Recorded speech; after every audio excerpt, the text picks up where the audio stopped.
मायका और ससुराल। लड़के की शादी संपन्न होने के बाद विदाई का समय आ जाता है और लड़की के घर वाले लड़की के पास एक एक करके उसके कमरे में जाते हैं और समझाते हैं। सबसे पहले माँ जाती है और अपनी बेटी से कहती है कि बेटी, कल से जल्दी उठना और सबसे पहले उठकर नहा धो लेना। फिर पूजा पाठ करके रसोई घर का सारा काम अब से तुझे ही संभलना है। देखना कोई गलती ना करना। वह तेरी माँ नहीं होगी समझाने के लिए। सारे काम ध्यान से करना। पति को दफ्तर से आने के बाद पानी, फिर कुछ देर बाद खाना और फिर वो जो भी बोले कर देना। सासू माँ की सेवा करना और घर के सभी लोगों का ध्यान रखना। फिर कुछ देर बाद पापा आते हैं और कहते हैं, बेटी, अब अपने ससुराल को ही अपना घर समझना और सबका ख्याल रखना। अपने माँ बाप के मान सम्मान को मिटने ना देना बेटी।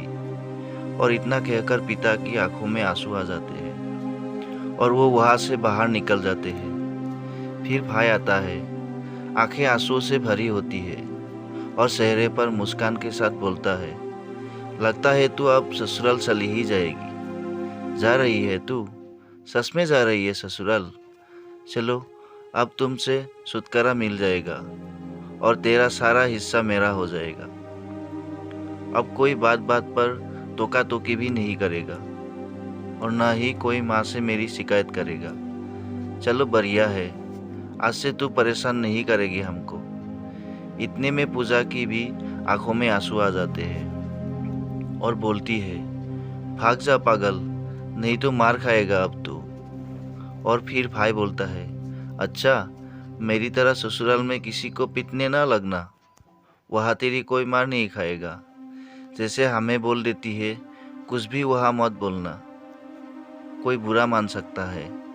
और फिर दोनों रोते हुए एक दूसरे को गले लगा लेते हैं और साथ में दोनों के मुंह से निकलता है, तेरी बहुत याद आएगी, अपना ख्याल रखना। और भाई आंसू पोंछते हुए बाहर निकल जाता है। इसी तरह परिवार के सभी लोग आकर समझाते हैं।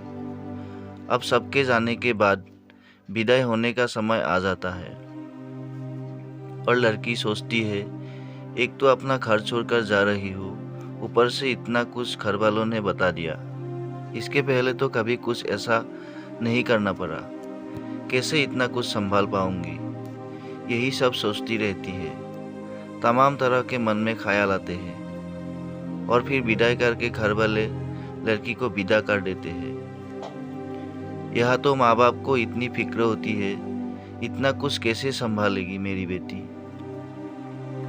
हमेशा से खुले ख्यालों वाली मेरी बेटी अब किसी की पत्नी और किसी की बहू, किसी की जेठानी, किसी की भाभी बन गई है। पूजा अब ससुराल में चली गई और दूसरे दिन सुबह उठकर जैसा कि उसकी माँ ने बताया था वैसे ही करती है और फिर सबके लिए खाना बनाती है और कहते हैं, ससुराल में पहली रसोई बहू कुछ मीठा बनाकर शुरू करती है।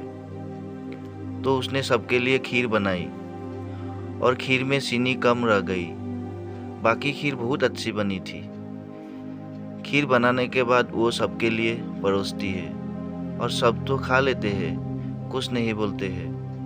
फिर सास जाकर बेटा और पति के पास बैठकर बोलने लगती है, लग रहा घर वालों ने कुछ सिखाई नहीं। चीनी देखो कैसे डाली थी, लग रहा था खीर नहीं चावल खा रहे हो। और सबसे आखिरी में बहू को खाना का रिवाज होता है, तो पहले चख कर भी नहीं देख सकती। अब वो खाकर देखी तो सोचती है, चीनी तो कितनी कम डाली है। देखो, मैं सोच ही रही थी कोई गड़बड़ ना हो जाए, और हो ही गई। लेकिन कितने अच्छे हैं सभी लोग, हमसे कुछ कहे भी नहीं। फिर सोचती है, चलो दूसरे दिन कोई गड़बड़ नहीं होने देंगे। शाम को लड़की की माँ बाप का फोन आता है और पूछते हैं, बेटी, सब अच्छे से कर लिया, कोई गड़बड़ तो नहीं की? और वो बोलती है, इतना सोचे थे, फिर भी खीर में चीनी बहुत कम रह गई थी। लेकिन आप लोग परेशान ना हो, कल से कोई गड़बड़ नहीं होगी। यहाँ के लोग बहुत अच्छे हैं। किसी ने कुछ नहीं बोला। और फिर रात में पति आता है रूम में और बोलता है, कैसी खीर बनाई थी? मम्मी क्या सोच रही होंगी, कितनी फीकी थी, कल से ध्यान देकर बनाना। इसी तरह पूजा घर के सभी काम का सीख जाती है। कल को सारा दिन मस्ती करने वाली लड़की अब एक पत्नी और बहू और भाभी बन जाती है। कुछ दिनों बाद उसके घर वाले आते हैं और उसको देखते हैं इतना ज़्यादा अंतर पहले और अब में। कहीं कोई बुला रहा है, भाभी मेरा ये सामान कहाँ रखा है? और पति बोलता है, अरे नाश्ता लग गया, दफ्तर के लिए लेट हो रहा है। सासू माँ बोलती है, बहू जल्दी से टेबल साफ करके सबका नाश्ता लगाओ। माँ पापा आए हैं, ध्यान नहीं दे रही, और तुम्हारे ससुर जी को भी निकलना है।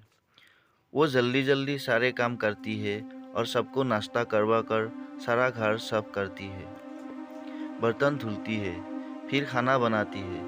ऐसे ही पूरा दिन उसका घर के कामकाज में चला जाता है और कोई जरा सा भी सराहना नहीं करता। ये सब देखकर माँ बाप के आंखों में आंसू आ जाते हैं। और फिर जब वो सारे काम कर लेती है तो माँ बाप के पास बैठती है और तब माँ बाप बोलते हैं कि बेटा कोई दुख तो नहीं है तुम्हें? तो वो अपने आंसू छुपाते हुए बोलती है, नहीं माँ, कोई दुख नहीं है, बस आप सबकी बहुत याद आती है। और माँ, सोतू कैसा है? वो अब आप लोगों को ज़्यादा परेशान तो नहीं करता? ऐसा कहते हुए बात को काट देती है और बोली, यह सब बहुत अच्छे हैं, मेरा बहुत ख्याल रखते हैं। ऐसा बोल दी ताकि उसके माँ बाप परेशान ना हो। और माँ बाप कहते हैं, बेटी ऐसे ही खुश रहे तू और अपना ख्याल रखना। अच्छा, अब हम लोग चलते हैं। जब माँ बाप चले जाते हैं तब जाकर कमरे में छुपकर बहुत रोती है और खुद से ही बातें करती है कि क्या बताऊँ माँ, मेरी तो पूरी जिंदगी ही बदल गई है। कभी खुद के लिए समय नहीं निकल पाती, सारा दिन ऐसे ही निकल जाता है। और फिर सास आती है और बेटे से कहती है, माँ बाप आए थे, पता नहीं क्या पत्ती पढ़ा कर गए हों। दोस्तों, ऐसा बहुत कम लोगों के साथ होता है। अगर ऐसा होता रहा तो ससुराल और मायके में हमेशा अंतर होता रहेगा।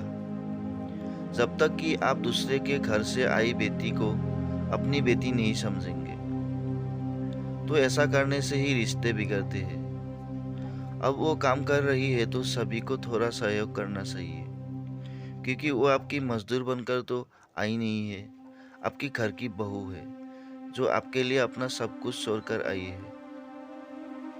हम बदलेंगे तभी युग बदलेगा, इसलिए पहले हमें अपने आप को बदलना होगा। हर बहू निस्वार्थ भाव से ससुराल में अपने पति, सास ससुर इत्यादि का ख्याल रखती है। बदले में उसे ससुराल वालों से कुछ नहीं चाहिए, बस उसे बहू का सम्मान मिलना चाहिए। जो बेटी अपने माँ बाप का घर छोड़कर ससुराल जाती है, उसे बेटी की भावनाओं की कदर जरूर करे। आशा करता हूँ कि कहानी आप लोगों को पसंद आई होगी। चैनल पर नहीं हो तो चैनल को सब्सक्राइब ज़रूर कीजिए। आपको यह कहानी कैसी लगी हमें कमेंट करके ज़रूर बताइए। लाइक शेयर करना तो बिल्कुल भी ना भूलिए। आपका कीमती समय देने के लिए धन्यवाद।